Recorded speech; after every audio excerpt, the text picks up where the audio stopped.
एक गौंडी मिस्त्री बहुत अच्छे घर बनाया करता था, मालिक उसे घर बनाने के लिए देता था।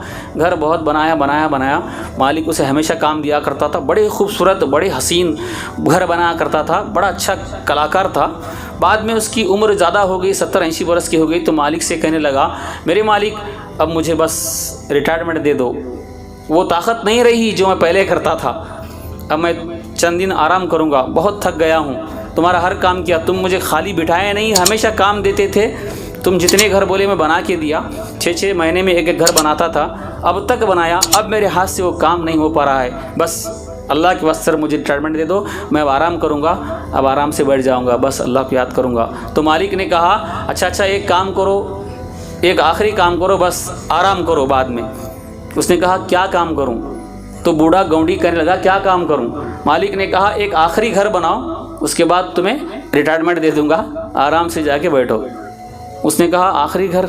हाँ आखिरी घर, उसके बाद काम नहीं दूंगा, बस आराम करो, जो भी तुम्हारा खर्चा है मैं दूंगा।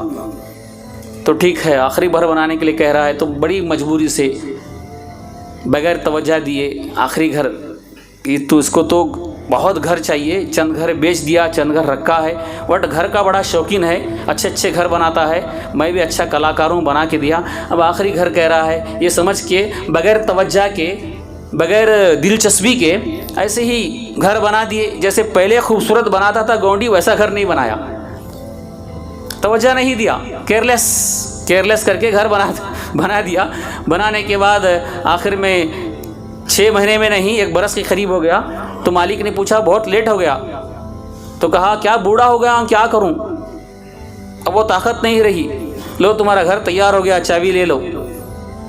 घर मालिक देखा उतना ख़ास तो नहीं बना है, मैं क्या करूं, कमज़ोर हो चुका हूं, घर बनाने के लिए कहा आखिरी घर ले लो, अब मैं बस रिटायरमेंट दे दो, मैं जाके घर में बैठूंगा। तो मालिक ने कहा चाबी मुझे क्यों देते हो, तुम ही रख लो, ये घर मेरे लिए नहीं, मैंने तुम्हारे लिए बनाया था, कितनी दिन काम किया है, एक गिफ्ट दूं, इनाम दूं, ये तोहफा है मेरी तरफ से, तू ले ले। तो गौंडी चाबी पकड़ के सोचने लगा, या अल्लाह मैं कितनी बड़ी गलती किया, मेरा घर ऐसा, काश मैं ज़रा चित्रकार हूँ, अच्छे चित्र निकाल के अच्छा घर बनाता, तो मैं लॉस में रहा। एक गौंडी की मिस्त्री की हिकायत, गौंडी मिस्त्री की हिकायत में बड़ा सबक है। क्या सबक है? हम दुनिया में घर बना रहे हैं, वो घर को भूल गए हैं। कैसे भूल गए हैं? दुनिया में इस तरह फंस गए, नमाज पढ़ते हैं तो नफिल उड़ाते हैं, केयरलेस। अरे नमाज पढ़ो तो जन्नत में घर बन रहा है, जिक्र करते करते नींद आ गई तो 786 बिस्मिल्लाह पढ़ने की जगह 700 पढ़ के बस 500 पढ़ के कल पढ़ेंगे, नहीं आज बहुत थक गया हूँ, बहुत काम किया हूँ, आज सो जाऊंगा, कल पढ़ूंगा। केयरलेस घर बना गया, केयरलेस के साथ घर बना रहे हैं। अरे बाबा तेरा घर है वो,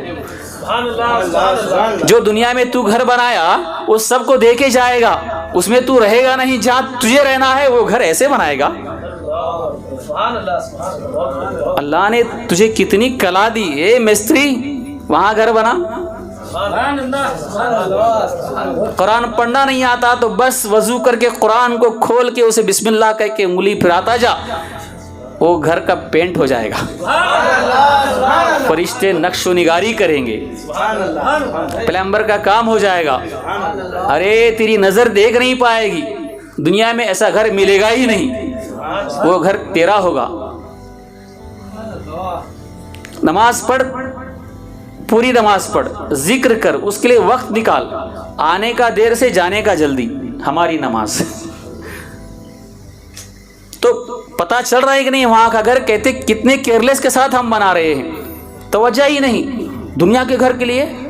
कैसा मिस्त्री है तू, यहाँ टाइल्स बटाने के लिए कहा था, मैं पैसे नहीं दूंगा, बटाना चाहिए, ये नहीं वो बटाना चाहिए, कितना शौक है, ऐसा बना, पेंट यहाँ नहीं वहाँ लगा, मैचिंग नहीं हो रहा है, उसको ऐसा कर, वाह वाह वाह वाह। अरे भाड़े का घर तेरा है नहीं, छोड़ के जाएगा, उसी घर से तुझे निकालेंगे।